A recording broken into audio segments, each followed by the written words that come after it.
A ver, ¿quién no ha pensado alguna vez que la ley es como un manual de instrucciones? Que es algo que lees y sabes exactamente lo que tienes que hacer. Pues bueno, la realidad es bastante más enrevesada y también mucho más fascinante. La ley no es un programa informático, es un texto. Y como cualquier texto, necesita que alguien lo interprete. Hoy vamos a sumergirnos en ese arte oculto que moldea todo nuestro sistema legal, la hermenéutica jurídica. Para empezar, vamos con una pregunta que parece de primero de primaria. ¿Qué es un niño? Si lo pensamos un segundo, parece obvio, ¿verdad? Pues en el mundo del derecho, esta pregunta tan simple es en realidad una auténtica caja de Pandora. Fijaos en lo que pasa. Si nos vamos a Colombia, por ejemplo, nos encontramos con 3 leyes distintas que dan 3 respuestas completamente diferentes. Para el Código Civil, un niño es alguien que no ha cumplido los 7 años, ¿vale? Pero luego llega el Código de la Infancia y dice que no, que hasta los 12. Y por si fuera poco, la Convención sobre los Derechos del Niño sube la edad hasta los 18. Entonces, claro, la pregunta del millón es, si un juez tiene que decidir algo sobre un niño, ¿qué ley aplica? Esto demuestra a la perfección por qué interpretar no es un lujo, es una necesidad absoluta. Y ojo, que este lío de la interpretación no es nada nuevo, ¿eh? Para entender cómo hemos llegado hasta aquí, tenemos que hacer un pequeño viaje en el tiempo. Nos vamos a la antigua Grecia y a Roma, que es donde se pusieron las primeras piedras de todo este arte. Aquí, la palabra clave es hermenéutica. Suena un poco rimbombante, pero viene del griego hermeneuein, que significa expresar, traducir o, mi favorita, elucidar. Es básicamente el arte de arrojar luz sobre lo que está oscuro, de hacer que se entienda algo que a primera vista parece un galimatías. Es la herramienta fundamental para navegar por la niebla del lenguaje. Y en esto los juristas romanos eran unos auténticos cracks. Nos dejaron una distinción que es la base de todo. Hablaban de verba, que son las palabras literales, lo que está escrito tal cual, y de sentencia, que es el espíritu, la intención que hay detrás de la ley. Y aquí está el eterno dilema. ¿Nos quedamos con la letra pequeña o buscamos el significado real? Esta tensión entre la palabra y el espíritu lleva siendo el corazón del debate desde hace más de 2000 años. Venga, damos un buen salto en el tiempo. Llegamos a una época en la que se intentó una solución radical. ¿Y si eliminamos por completo la necesidad de interpretar? La idea era crear códigos legales tan perfectos, tan completos, que funcionaran con la precisión de un reloj suizo, como una máquina.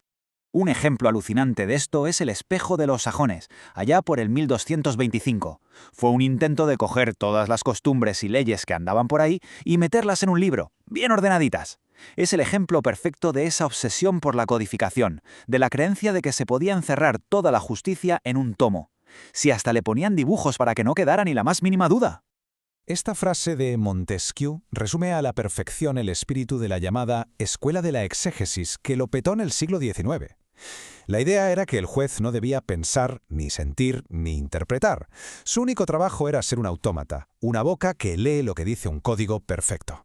Cero espacio para la creatividad, la empatía o el juicio personal. Y el mecanismo para lograrlo era el llamado silogismo legal. Es que es como una fórmula matemática de verdad. Primero, la premisa mayor, la ley universal. Segundo, la premisa menor, los hechos del caso. Y la conclusión, la sentencia, que sale sola como resultado lógico. En esta visión, la justicia no es un arte, es una simple deducción, fría y mecánica. Pero claro, ¿qué pasa cuando una máquina tan lógica y perfecta se pone al servicio de fines monstruosos? Pues que ese sueño de una ley mecánica y neutral se convierte en la peor de las pesadillas. Y el siglo XX, por desgracia, nos lo enseñó de la forma más brutal. Hay un proverbio latino que lo resume de una forma que pone los pelos de punta. Summum jus, summa injuria. La ley más estricta, la aplicación más técnica, puede llevar a la mayor de las injusticias. Es la prueba de que seguir las reglas al pie de la letra, sin pararse a pensar en los valores o en la humanidad, es una receta para el desastre. El punto de inflexión llegó, como no, después de la Segunda Guerra Mundial. Hasta entonces, la idea dominante era el positivismo legal. La ley es lo que dice el que manda y punto. Pero juristas como Gustav Radbruch, que antes defendían esto a capa y espada, vieron los abusos del régimen nazi y tuvieron que rectificar. Se dieron cuenta de que el sistema legal nazi, aunque técnicamente era legal, era una perversión. Y la conclusión fue demoledora. Hay un límite. Hay leyes tan injustas que simplemente dejan de ser ley. Y esa lección se quedó grabada a fuego en la conciencia jurídica moderna. La interpretación no puede ser una operación mecánica neutral, no. Implican necesariamente una dimensión moral, una reflexión sobre la justicia, la equidad y la dignidad humana. Bueno, hemos hablado de historia, de filosofía. Pues ahora vamos a dar un giro de 180 grados, porque resulta que la ciencia moderna tiene una visión asombrosa sobre por qué interpretar no es solo una cuestión de leyes, sino que está en nuestra propia biología. Solemos pensar que el cerebro es como una cámara de vídeo, ¿no?, que graba la realidad de forma objetiva, pasiva. Pues la neurociencia nos dice que, nanay, el cerebro no es una grabadora, es un generador activo de la realidad, es una máquina de hacer predicciones. Esto se conoce como la teoría del cerebro bayesiano. En pocas palabras, nuestro cerebro no espera recibir la información de los sentidos. Al contrario, utiliza todo lo que ya sabemos, toda nuestra experiencia, para crear un modelo de lo que espera que ocurra, y solo ajusta ese modelo cuando algo no encaja. O sea que el simple hecho de percibir el mundo ya es un acto de interpretación, no hay otra. Así que aquí es donde todo encaja. El sueño de aplicar la ley sin interpretar era imposible no solo por razones filosóficas, sino también biológicas. Interpretar no es un error del sistema, no es un defecto humano que tengamos que eliminar. Es literalmente la forma en que funciona nuestro cerebro. Es inevitable, es constante, y es lo que nos hace humanos. Muy bien, después de este viaje por la historia, la filosofía y la neurociencia, llegamos a la pregunta final. ¿Y todo esto en nuestro día a día por qué importa tanto?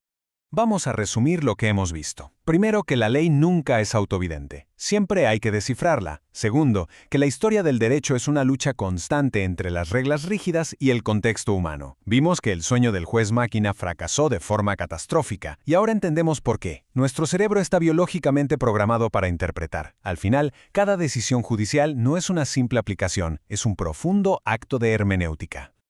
Y esto nos deja con una última pregunta, que quizás sea la más importante de todas. Si ya hemos asumido que la ley no es una fórmula matemática, sino que siempre tiene que ser interpretada por una mente humana, la pregunta que define la salud de nuestra justicia y de nuestra democracia es ¿en quién depositamos esa responsabilidad tan inmensa de interpretar?